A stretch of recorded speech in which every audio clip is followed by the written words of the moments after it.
Ok, iniciamos entonces.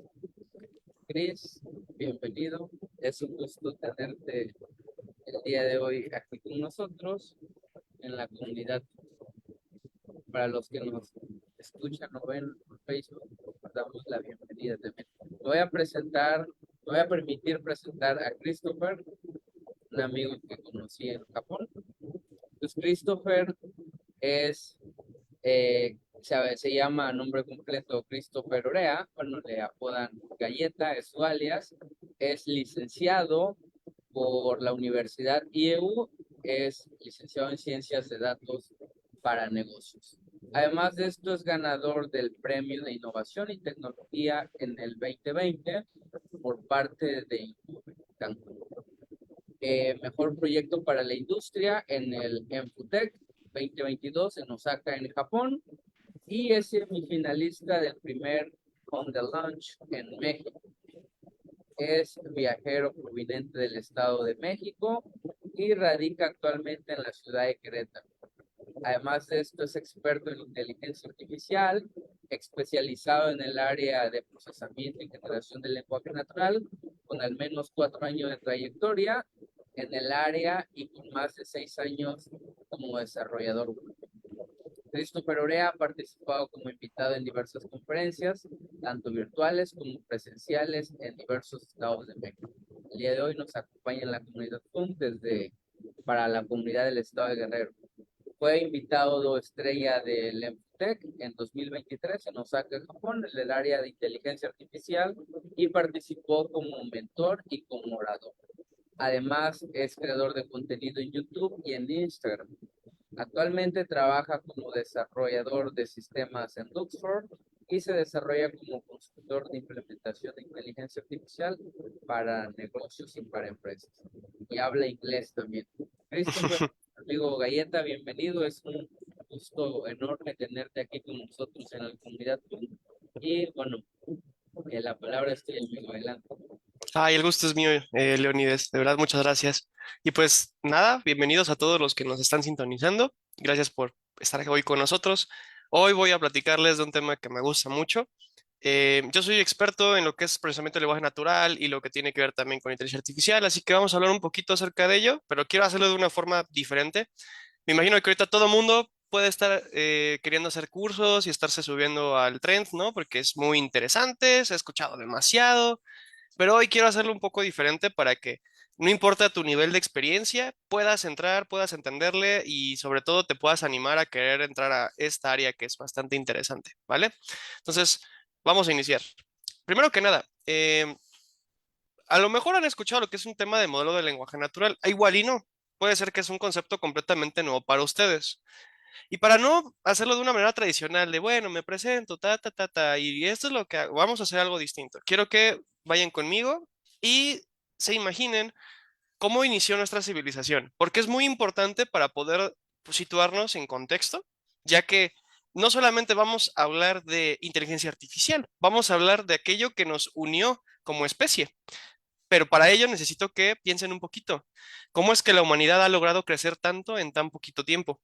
Y bueno, si les pongo yo a lo mejor una imagen de contexto, esta imagen muy simplificada de cómo han sido las eras en la humanidad nos demuestra que conforme ha ido pasando el tiempo, esta gráfica de hecho va de 1950 para atrás y nos muestra cómo ha ido pasando el tiempo y cómo nosotros hemos ido progresando de forma paulatina. Tuvimos domesticación de animales, creamos ciudades, creamos pirámides, nos establecimos, hicimos imperios, colonizamos lugares, encontramos otros. Y conforme fue pasando el tiempo, fuimos descubriendo nuevas maneras de poder eh, crecer como humanidad. Y si se dan cuenta, conforme se va avanzando el tiempo, vamos viendo que la humanidad va generando más eventos llamativos conforme menos tiempo pasa. Por ejemplo, al final, entre los años, hace más de 2000 años, teníamos lo que eran las pirámides mayas, ¿no? Teníamos esta civilización que veía hacia las estrellas, que le interesaba mucho, pero a partir, no fue después de ciertos años en que se creó lo que es la imprenta y empezamos entonces a nosotros a comunicarnos de una manera muy diferente a como estábamos acostumbrados. La gente que ya no estaba con nosotros, se podía aún comunicar con nosotros, dejándonos sus ideas plasmadas. no solamente a través de me escuché que en algún momento fulanito dijo tal cosa, sino que ya tenemos nosotros también registros para saber cómo ellos estaban pensando sobre nosotros, pensando sobre la civilización, sobre la naturaleza. Entonces, piensa en eso, piensa en cómo después de tanto tiempo hemos empezado nosotros a acelerarnos. Y quiero darte un ejemplo. Si te das cuenta, al final de esta imagen tenemos lo que es la industrialización. Ese donde todo el mundo se pone a ver, dices, ¿qué es la industrialización? No, pues es un evento que sucedió entre el siglo tal y tal, donde la gente se pintaba color carbón, ¿no? Entonces, ¿qué sucede con esto? Pues antes nosotros estábamos en fábricas, ¿no? Éramos casi, casi como es. La gente trabajaba para un patrón y generamos riqueza. Y si te puedes saber, bueno, eso fue lo que sucedió con la industrialización. Nosotros empezábamos a trabajar en industrias. Pero ya cuando termina esta gráfica en 1950 pasa algo interesante. Y es que nosotros empezamos a desarrollar tecnologías muy locas. O sea, no es posible que en muy poquito tiempo, después de habernos puesto a, sí, crear herramientas, hacerla de manera en masa, ya estábamos pensando en nosotros ir hacia el espacio. Y conforme ha ido pasando el tiempo, ya estamos hasta pensando ir a colonizar a Marte. Entonces, si te das cuenta, la humanidad en muy poco tiempo ha hecho muchísimas cosas, ¿eh? Y estos son, por ejemplo, algunos inventos que ha hecho la humanidad y cómo se han ido de forma exponencial creando. Y es que es impresionante, porque si te pones a ver, no hay ningún momento en la historia de la humanidad en el cual hayamos estado bombardeados de tanta ciencia, de tanta tecnología, de tanta innovación, de tantos nuevos productos, ¿no? Entonces, primero que nada, voy a darte unas felicitaciones porque hoy el día estás vivo, estás experimentando un momento histórico en la humanidad y es un momento en el cual hay muchísima oportunidad. Pero volvemos a la pregunta inicial, ¿qué fue lo que hizo que todo esto comenzara? Y es que al final del día nosotros estábamos dispersos, ¿no? Estábamos como en tribus, estábamos cada quien en lo suyo y pues hubieron guerras, ¿no? Hubo la Segunda Guerra Mundial y antes de eso hubieron otros tipos de guerras más locales, la Inquisición y mil cosas más. Pero ¿cómo logramos llegar al punto en el cual entre todos logramos crear lo que hoy tenemos? ¿Cómo comenzó? Quiero que te pongas a pensar en eso. ¿Por qué se aceleró tanto? ¿De qué manera esto sucedió? La colaboración tiene un punto en la historia, si ustedes van con los historiadores, se los van a decir, y no fue sino hasta que se creó algo conocido como el lenguaje, que nosotros entonces empezamos a compartir lo que tenemos por dentro hacia afuera. Porque si tú te pones a ver, la humanidad siempre ha estado con los ojos al frente, siempre con los oídos atentos, si se mueve una rama, llega algún león, etcétera, pero muy poquitas veces entre humanos sabemos qué es lo que está pasando en el otro. Sí, a lo mejor había uno que le abría las tripas, ¿no? Y veía que había, pues, cosas interesantes, pero me refiero más a lo que sentían las otras personas, lo que les daba miedo, lo que los motivaba. Entonces nosotros creamos algo que se le conoce como el lenguaje, que no es más que una simplificación, una comprensión, una ventana a tu mundo interior, ya que si no fuera por el lenguaje, ahorita mismo no podría yo comunicarme con ustedes. Lo mismo sucede si me quiero comunicar con alguien en otro país. Hay una, hay un código que se maneja en el cual ellos pues pueden estar hablando no sé, en japonés, ¿no? Que es bien difícil, Leoni lo sabe y no les va a dejar mentir, o también el inglés. Pero cuando uno sabe ese idioma, sabe transmitir no solamente palabras, porque la palabra está cool, ¿no? O sea, hay cosas que se escuchan bonitas, pero no solamente es cómo se escucha, sino todo lo que representa. Una palabra puede simbolizar no solamente un objeto, puede simbolizar un sentimiento, puede simbolizar una idea o puede significar prácticamente una revolución en sí misma, ¿no? No fue hasta que nosotros empezamos a articular y crear palabras para expresarnos que le dimos un nuevo significado a nuestra vida. Y de esta manera me permitió llegar a acuerdos con mi vecino de, oye, te estás robando mi carne que cazé ayer el mamut, ¿no? Entonces nosotros empezamos a llegar a acuerdos y esto logró hacer que entonces la gente supiera cómo convivir. Y empezó los asentamientos, empezamos a crecer. Y a la fecha nosotros nos comunicamos mayormente por el lenguaje. Sí, hay lenguaje, lo que es tácito, del cual nosotros hablamos, también hay lenguaje implícito, también hay lenguaje corporal, pero todo esto al final del día es expresar significado. Entonces, el lenguaje es aquello que nos unió como sociedad y nos hizo crecer tanto, ¿va?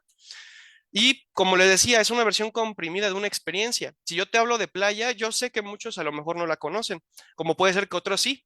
Por ejemplo, yo soy alguien que vivió 15 años en Cancún. Tuve la fortuna, ¿verdad? Muchos hasta cuando les cuento dicen, oye, qué bárbaro, a lo mejor tú todo el día te la pasas en la playa, cosa que no, pues no siempre pasaba, pero sí tengo una experiencia cuando me dicen playa. Ah, ¿por qué? Porque ahí conocí a mi esposa, por ejemplo. Porque en la playa también me tocó convivir con mi familia, me tocó convivir con mis perritos. Entonces, para mí tiene cierto significado cuando escucho la palabra playa, y es solo una palabra. Entonces, para otras personas puede significar otra cosa, ¿no? Pues puede significar fiesta, puede significar diversión, puede significar, no sé, un atardecer romántico, puede significar también relajación, puede significar también perdición. Hay mucha gente que le tiene miedo al océano, como también puede ser, ay, no, qué asquito la arena, se me mete por todos lados, ¿no? Entonces, todo esto, al nosotros decir playa, podemos estar compactando mucho significado, pero no te estoy hablando yo de solo de playa, te estoy hablando de una experiencia. Entonces, ahorita que ya escuchaste de mí, que yo tuve, ahí conocí a mi esposa, viví allá muchos años, fui con mis perritos, mi familia, no significa entonces lo mismo cuando yo digo playa a la primera vez que la dije. Entonces, si te das cuenta, el lenguaje nos ayuda a comprimir todo, ¿ok? Eso es padrísimo. Ahora, dentro de todo esto, vamos a ponernos una meta, porque sí, o sea, ustedes vinieron y, ay, qué padre, no soy lingüista y mucho menos voy a darles una clase de historia como tal. Yo quiero que hagamos una tarea, ¿sale? Una vez que ya dejamos claro de que el lenguaje fue aquello que nos hizo crecer como sociedad, que nos hizo avanzar de forma exponencial, que nos hizo poder crear lo que hemos creado y planear ir a otros planetas, quiero que entonces podamos ponernos esta meta el día de hoy. ¿Cómo entonces hemos nosotros logrado hoy, 2023, a noviembre, que estamos, perdón, creo que estamos a 18, hemos logrado que una máquina haya podido aprender aquella capacidad que nos permitió a nosotros explotar todo lo que nosotros tenemos de potencial? Si ponte a pensar en eso, porque al final del día, cuando nosotros hicimos máquinas en la industrialización, ¿qué era lo que nos ayudaban esas máquinas? Pues a no tener que estar haciendo todo manual, para poder hacerlo todo más rápido, todo más eficiente. Ahora imagínate, nosotros le hemos dado una máquina y la capacidad hoy en día de poder entender el lenguaje, aquello que nos permitió crecer y nos permitió poder encontrar muchísimas oportunidades en el otro como sociedad.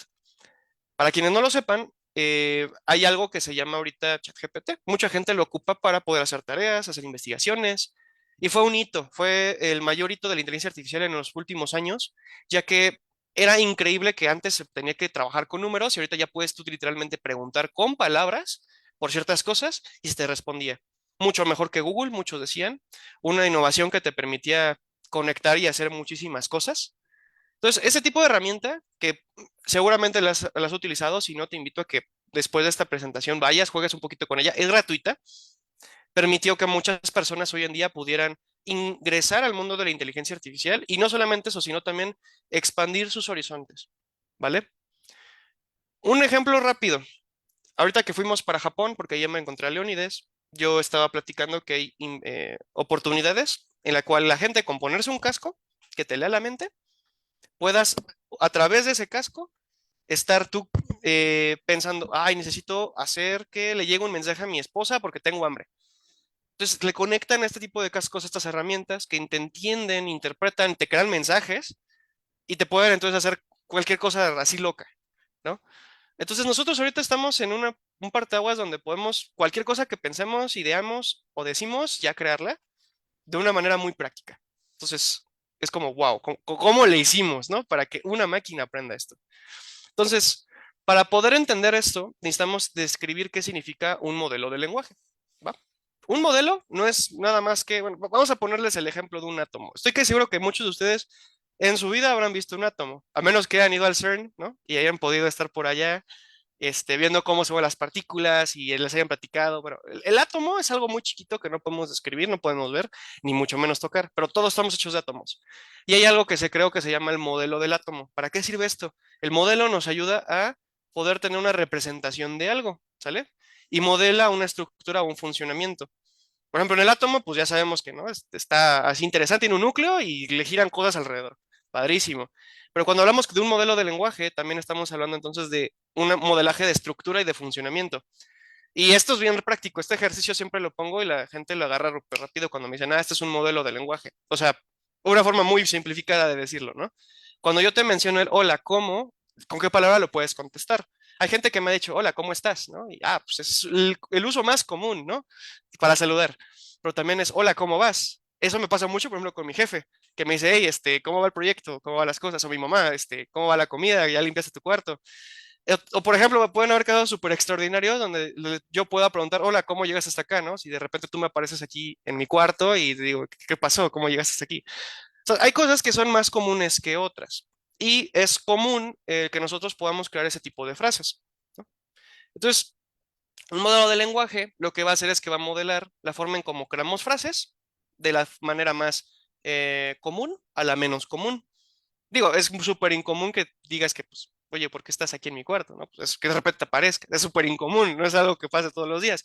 Como también algo que puede ser súper común puede ser, ¿cómo estás encontrado? Me llamo Juan, me siento triste. Ese tipo de frases son comunes. Entonces, nosotros buscamos formas matemáticas y de probabilidad que nos ayuden a distinguir cuándo se dice qué cosa, dependiendo del contexto. No estamos hablando de, hola, ¿cómo están? Estamos hablando de modelos de lenguaje y de la historia de la humanidad. Y no te voy a hablar de pasteles, ¿no?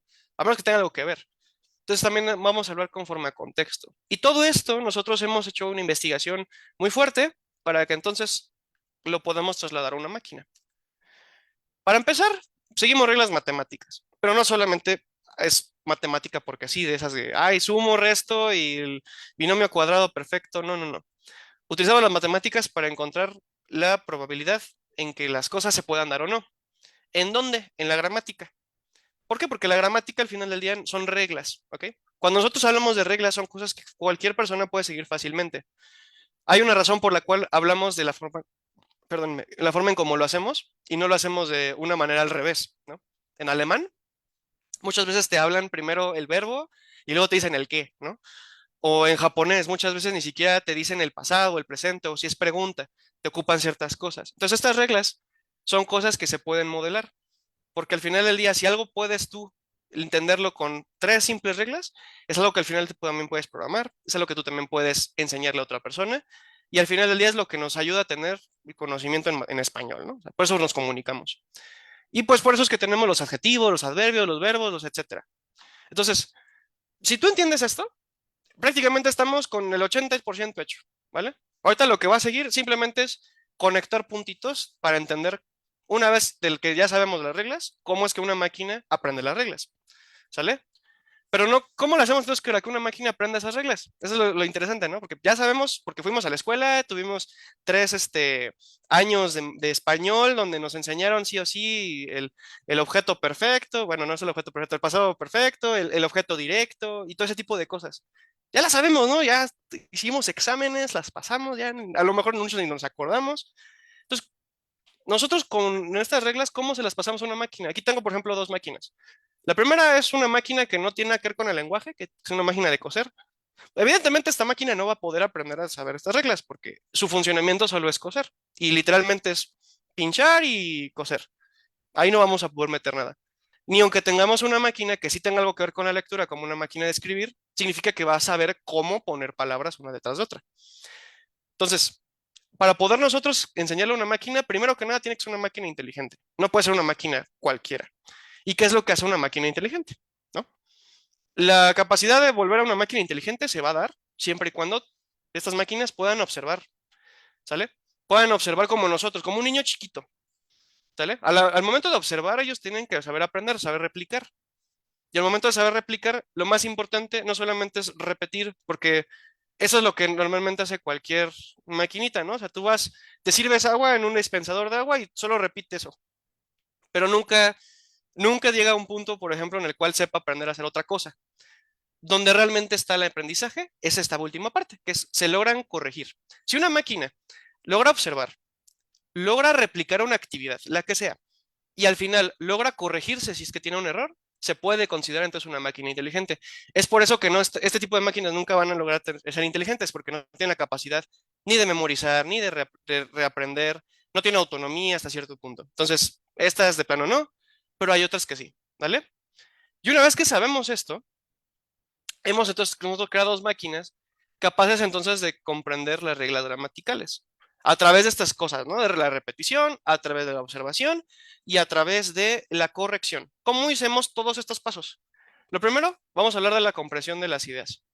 Cuando tú eres un niño, y aquí vamos a meter un pequeño paréntesis, estoy casi seguro que tú en tu vida, a menos que hayas sido un zoológico, sabes cómo es un oso polar.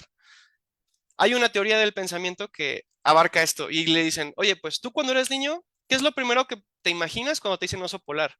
¿Acaso fue la forma del oso? ¿Fue el lugar en donde está? ¿La nieve? Cuando te dicen oso polar, ¿te imaginas primero el color? ¿Te imaginas primero su textura? te imaginas primero cómo se siente, cómo se siente el frío a lo mejor del lugar en donde está, o sea, cómo inicia esto. Entonces, lo que nosotros hacemos cuando estamos muy pequeños es que empezamos a abstraer. Como les dije, una palabra o un concepto es una experiencia. Y hay experiencias que puedes tú haber vivido, como hay experiencias que tal vez no. En mi caso, yo nunca he experimentado la nieve más que los raspados que venden afuera de mi casa, ¿no? Pero cuando nosotros hablamos de em, un oso polar, que no hemos tocado y que muy difícilmente vamos a poder tocar porque aparte son peligrosos y están en el polo, ¿qué es lo que hacemos? Nosotros entonces tenemos ciertas características que nos ayudan a identificar cómo podría ser un oso polar. Esta es una imagen, ¿no? Obviamente. Y yo lo sé distinguir, muy probablemente ustedes también. Pero para haber llegado a este punto, nosotros tuvimos que haber logrado combinar ideas.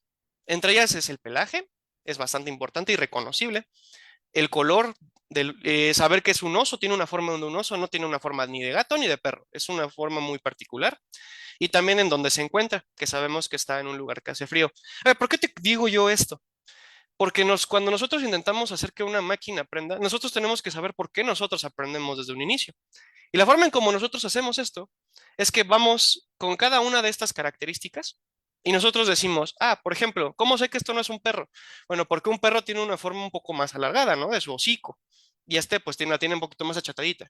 Pero ¿por qué no es un gato si los gatos la tienen más achatada? Bueno, porque tiene una forma más redondita, ¿no? O una forma que asemeja más a un tipo de oso. Entonces nosotros lo que vamos a ir haciendo es que vamos a ir a todas sus características, casi casi como dándole como una palomita. Sí, es blanco, ok. Vive en el Polo Norte o en el Polo Sur, la verdad, perdónenme, no me acuerdo muy bien si sean uno o en otro. No soy zoólogo, que tiene un pelaje bastante frondoso, ¿no?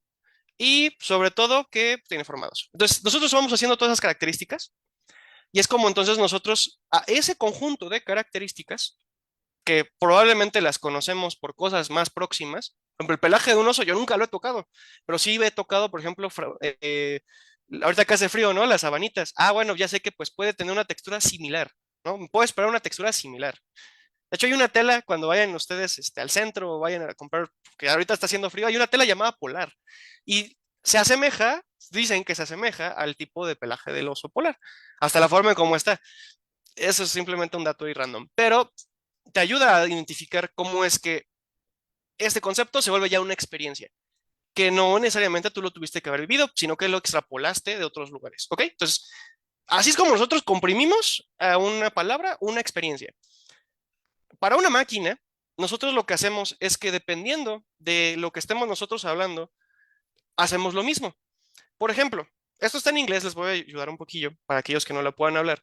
Hay una columna que se llama hombre y esta columna hombre tiene otras columnas en una tabla que le van diciendo qué tanto es de esa columna. Por ejemplo, es un ser vivo. Pues sí, un hombre es un ser vivo, está más vivo que muerto, sino, es probable, ¿no? O sea, también hay hombres que están muertos, pero pues dejan de llamarse hombres, pasan a ser otra cosa, ¿no? Felino, pues no, un hombre no es un felino, ¿no? O sea, definitivamente un felino es un gato, es un tipo de animal, y nosotros estamos más en el área de los primates. Entonces, nada que ver. Esa casilla la tenemos menos, con menos puntuación. Humano, un hombre, claro que puede ser humano. De hecho, se puede ejemplificar de forma muy positiva, de hecho, tiene un valor muy, muy alto en esta tablita. Y nosotros estamos haciendo lo mismo con cada una de sus características. Género, por ejemplo, si decimos que hombre es 1 y mujer es 0, nada más para hacer este contraste, o -1, la idea entonces es decir, perfecto, si es un hombre, pues hombre, hombre, ¿no? Tal, tal. Royalty. Royalty significa realeza. Bueno, pues un hombre puede ser que tenga realeza, siempre y cuando sea un rey, ¿no? Tenga un cargo. Pero en sí mismo es un mortal, no pasa nada. Entonces nosotros vamos haciendo con cada una de sus características, ¿sale? Vamos nosotros creando esas características y le vamos poniendo un número. ¿Para qué? Para que con este mismo proceso que le hicimos a hombre, lo hacemos con mujer. ¿Cuál va a ser la diferencia entre hombre y mujer? Bueno, en ciertos campos, por ejemplo, en género, sí va a ser distinto. Si se dan cuenta aquí, por ejemplo, en hombre, pues ya habíamos dicho que hombre es 1, mujer es -1, pues mujer lo tiene más hacia el otro lado, ¿no? En la parte, por ejemplo, de felino, bueno, no sé por qué sería esto, supondríamos que tiene algo que ver con la preferencia a lo mejor de las mujeres con los gatos, la verdad no lo sé, pero en este caso hay una diferencia muy significativa en género. En los demás, realmente no, ¿ok? Entonces Entonces, cuando nosotros nos preguntan, oye, ¿en qué diferencias la palabra hombre con la palabra mujer como experiencia? Ah, bueno, en género, también la parte sexual, es diferente, ¿no? Su biología es diferente. Oye, y si quisiera meter ahora la palabra rey, ah, bueno, rey se va a parecer muchísimo a hombre.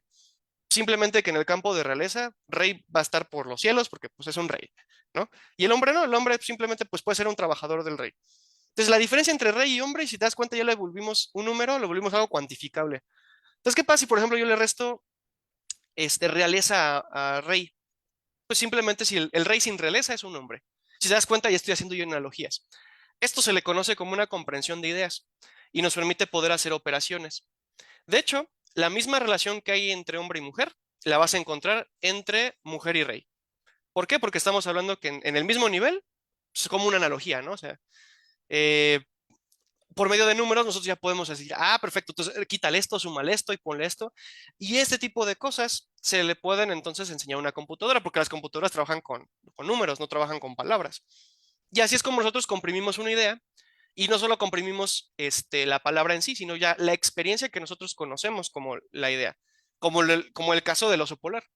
Ah, el oso polar, pues tiene cuatro patas, ¿no? Se para en cuatro patas. Ah, pues esa es una experiencia que estamos nosotros imprimiendo en esta línea que se va a llamar ahora oso polar. Lo mismo con hombre, ¿vale? Entonces, de esta manera es que nosotros empezamos a comprimir ideas y a enseñarle lo que nosotros tenemos de experiencias a una máquina, ¿vale? Entonces, ese es el primer punto. Comprensión de ideas, muy bien. Vamos a hablar ahora de la secuenciación. Ya sé que suena como muy técnico, ¿no? Pero, ¿qué es una secuenciación? Para eso quiero presentarte a Fran, ¿vale? Fran es una bella chica que vive en Madrid y se prestó para poder el día de hoy compartirnos esta frase. Mi nombre es Fran y vivo en Madrid, ¿ok? ¿Qué tiene Fran? Y esta frase de importante en toda la conversación. Que la secuenciación, para nosotros entender cómo funciona una frase, sí, ya vimos que las palabras tienen experiencias en sí, ¿no? Y te pueden expresar cosas. Pero una palabra detrás de otra también te significan cosas. Entonces hay algo que se le conoce como esta secuenciación, en la cual nos permite saber cuál es la relación entre las palabras, ¿no? Si yo digo, mi nombre es Fran y vivo en Madrid, hay una relación entre Fran y Madrid, por ejemplo. ¿Por qué? Porque significa, ah, ella está viviendo en Madrid. Hay un verbo, ¿no? Que es estar viviendo, es una acción y tiene cierta relación con Fran. Palabras como en, es, no, mi, complementan ideas para ayudar a darle un mejor contexto. Entonces nosotros ya tenemos estas frases largotas y ahorita con secuenciación su relación entre ellas. ¿Ok? ¿Qué, ¿Para qué nos sirve esto? Porque dependiendo de cómo acomodemos las palabras que ya conocemos, podemos entonces armar muchísimas oraciones y muchísimas cosas. Por ejemplo, ahorita yo estoy diciendo muchas al mismo tiempo y yo estoy casi seguro que al dominar tú el español es muy fácil saber darte cuenta de qué estoy hablando, qué estoy queriéndote explicar. Si vienes y te dicen, ay, tengo un chisme para ti, te empiezan a contar que fulanito le habló al perenganito, tú sabes cómo relacionar esas experiencias para que tenga una historia, ¿no? O en las películas, las saben expresar porque primero van en un guión y se las saben expresar de una manera en que la puedas ver de forma visual. Entonces, la secuenciación es el siguiente paso. Es, vamos a hacer este mapa donde ubicamos cómo se relacionan las palabras. Y una vez que nosotros tenemos estas dos, ya nosotros podemos crear un ejercicio para que una máquina las aprenda. Entonces ya vimos palabras que están grandotas y vimos cómo están conectadas. Lo que sigue es la mera repetición. Es como vas a la escuela, hay una profesora, te pone un pizarrón, te dice, hey, esta regla gramatical funciona así, ¿no? Nunca se pone el verbo, no sé, al inicio. Sería un poco raro, ¿no? Eso tiene otro nombre. O siempre tienes que decir hacia quién va un adjetivo, ese tipo de cosas. Y el robot, bien bonito, va a decir, ah, perfecto, tal palabra se tiene que relacionar con esta otra palabra y tal, tal. Y entonces tú estás haciendo lo mismo, ¿no? A ver, ahora esta nueva regla, así funciona. Y aquí está el robotito, aquí aprendiendo, muy bonito. Y otra vez. Y luego le ponemos exámenes al robot. Y la idea es que el robot, pues, hablamos de robot como aquello que pues, está aprendiendo, pues de hecho es la máquina. Y la idea aquí es que nosotros podamos graduarlo y en algún momento ponerlo a trabajar, ¿no? Como todos nosotros. Entonces, la repetición lo único que va a hacer es que le ayuda a la máquina a aprender estas reglas para que entonces, el día de mañana, si tú le preguntas, oye, cuéntame un chiste, sepa qué palabras utilizar y también sepa qué formato tiene que tener el chiste para tener sentido. Y es como estas máquinas tipo ChatGPT funcionan. Y pues bueno, hemos cubierto qué es la comprensión de ideas, la secuenciación y cómo es que realmente aprenden de forma gramatical, ¿vale? Así que podremos decir que ya tenemos la meta del día, ya sabemos cómo enseñarle a una máquina. Obviamente hay más detalles técnicos que podríamos cubrir, pero como les dije, estos los podemos checar en otro momento. Ahora, para antes de terminar con esto, quisiera entonces decirles, ¿qué es lo que entonces realmente se aprendió con estas máquinas? Porque en sí, este formato es el que siguen todo ese tipo de herramientas para aprender.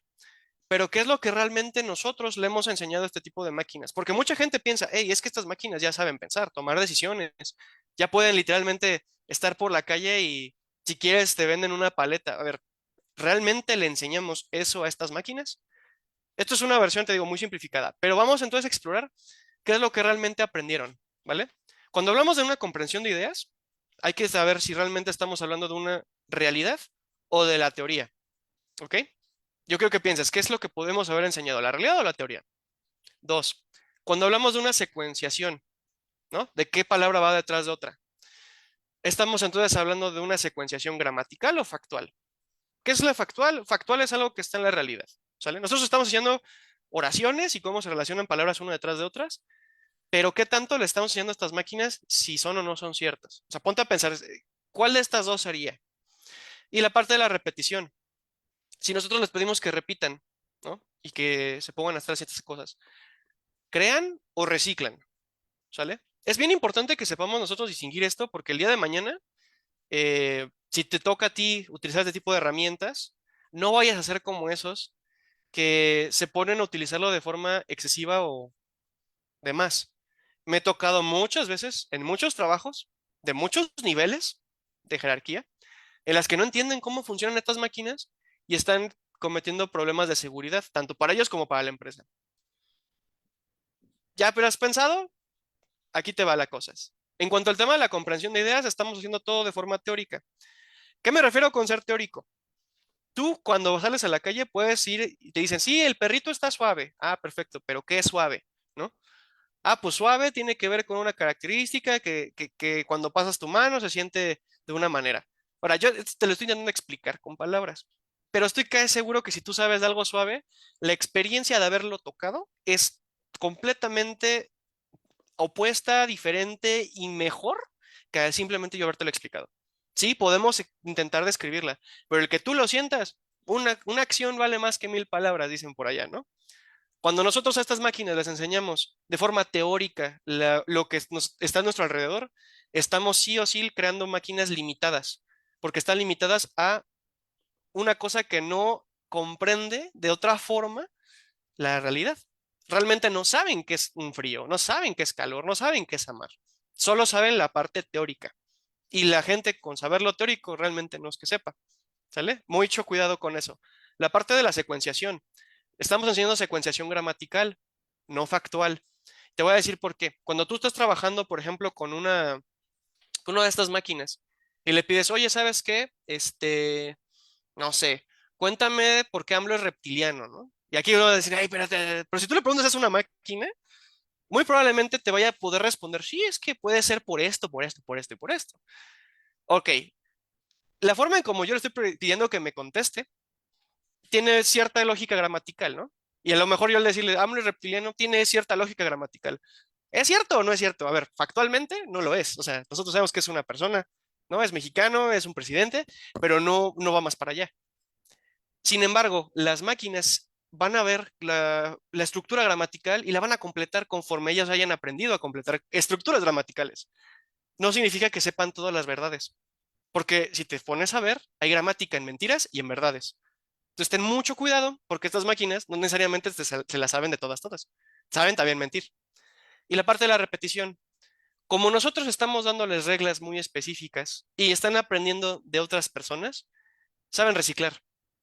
Si nosotros les diéramos la capacidad, que no creo que falte mucho para eso, pero al menos actualmente, de entender otras cosas de forma visible, de forma tácita, de forma experiencial, es probable que entonces puedan hacer esas conexiones de, ah, ya sé qué significa eso, ya sé qué significa ver una imagen, ya sé qué significa tocar un perro, pero como ahorita simplemente estamos dándole estas estructuras, Lo único que van a hacer es darte un machacado, un reciclaje, ¿sale? Y no te van a crear nada nuevo, van a crear cosas que ya hayan visto. Entonces es bien importante que tomemos esto en cuenta, porque si no puedes estar cometiendo muchos errores y muy graves. Para concluir entonces, modelos de lenguaje son muy buenos para ayudarte a encontrar partes relevantes de textos, porque saben encontrar las partes más importantes que te explican, a lo mejor un párrafo, un libro, lo que sea. Te pueden ayudar a encontrar similitudes y diferencias, porque matemáticamente por dentro saben hacerlo, ¿vale? Te ayudan a reinterpretar textos con palabras que son similares en el contexto que va, ¿vale? Y también te ayudan de ver de forma común lo que otras personas en internet o que han interactuado con esta máquina saben verlo, pero muy, muy específicas es bastante complicado, ¿vale? Porque repiten lo que es más común, no casos muy específicos. Y sobre todo muy bueno para ayudarte a traducir otros idiomas, ya que la misma información que tienes en español, pueden encontrar la palabra que se le parece más por sus características y experiencia en japonés, en inglés, en ruso o en donde tú quieras. ¿Qué no es? Y es algo bien importante, también esos modelos, como les dije, pueden mentir, porque las mentiras tienen estructuras gramaticales. Te pueden sesgar, porque si tú entrenas una máquina con mucha información, así como pueden encontrar palabras muy bonitas de, oye, te quiero mucho, qué lindo eres, pueden encontrar información también racial, o ataques sexuales o ataques religiosos. ¿Por qué? Porque al final del día hay gramática, hay palabras, hay una estructura que pueden estar en eso. Y muchas de estas máquinas, por ejemplo, se sabe que ChatGPT fue entrenado con todo el Internet y pues quien no se ha metido un clavado en Internet, este, pues la verdad tiene la conciencia virgen, porque la verdad es que hay muchísimas cosas allá afuera que sería muy bueno que una máquina no supiera. Y por eso existe algo llamado el harmful mode y mil cosas que terminan siendo dañinas, donde hay ataques raciales y de este tipo, ¿no? Que no va a meterme más al punto. Simplemente pueden estar sesgados y pueden terminar siendo dañinas. Tres, punto tres, no saben interpretar perspectivas nuevas. Si, por ejemplo, saben ciertas estructuras que se les enseñó muy específicas, si van a algo nuevo, probablemente no le sepan ver. ¿Por qué? Porque están reciclando, porque están utilizando conocimiento que ya tienen, relaciones que ya tienen. Para crear nuevas se requiere pasar por otro proceso de reentrenamiento, así que pueden ser muy cuadradas, abusados con eso. Repiten lo que saben y no crean nuevo conocimiento. Está relacionado con lo anterior, pero realmente tiene que ver con en la capacidad que tienen ellas de producir conocimiento. No pueden hacerlo. No pueden producir cosas que no hayan visto. Tienen que utilizar lo que ya saben por las relaciones.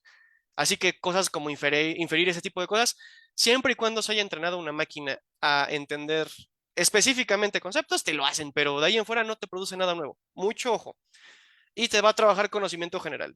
Mucho ojo si lo quieres utilizar, por ejemplo, para ser médico de cabecera, psicólogo, consejero para un trabajo, para marketing. No lo saben, porque como le estás dando muchísima información, yo te voy a dar un ejemplo. Estoy que seguro que si tú estás en la secundaria, primaria, lo que sea, y te han enseñado un montón de cosas, ¿no? Y has trabajado y demás. No te aprendiste todo de memoria. Hay cosas más relevantes que sí te vas a acordar, ¿no? Como hablar, como leer, a lo mejor. Matemáticas, estoy casi seguro que muchos de nosotros no nos acordamos, vamos a hacer divisiones en dos cifras, o química, que en mi caso yo no lo ocupo, son cosas que no ocupamos. Ese tipo de máquinas, si se les entrenó con todo, no se puede esperar que se aprendan todo. ¿Por qué? Porque al final del día la forma en cómo funciona el lenguaje y las relaciones entre el lenguaje funciona y se refuerza más con cosas más comunes. Así que para cosas más específicas es un poco más difícil que las tengan frescas o que se lleguen a acordar. Si tú no te acuerdas, es probable que estas máquinas, porque aprendieron como tú, no se vayan a acordar también. Así que mucho ojo con esto. Solamente pues quiero hacer aquí un parteaguas. Hablé del tema, si quieren profundizar un poquito más, de las personas que por no tomar en cuenta esto caen en 10 errores muy comunes. 10 errores que te pueden costar millones de pesos, dólares, te pueden hacer cerrar la compañía, puede ser que te despidan, que te metan una demanda. Porque es bien padre utilizar estas herramientas, es muy interesante, te ayuda y te abre un panorama increíble, pero también te puede meter en riesgo si es que no las conoces cómo utilizarlas. Y yo no quiero dejarte con el miedo de, oye, pues es que pues, tengo miedo, la quiero utilizar, pero ¿y si me va mal? Tengo en mi canal de YouTube un video donde te explico las 10 razones cubiertos por un experto en ciberseguridad, reexplicadas por mí, donde hablamos de cómo puedes utilizar estas herramientas de forma segura, ética y de una manera en la cual las ocupas para lo que son, ¿vale? Y pues nada, yo con esto me termino despidiendo. Espero hayan aprendido algo nuevo. Si tienen alguna duda, ahí tienen mis redes sociales. Les invito a que me sigan y cualquier cosa, pues estoy a sus órdenes.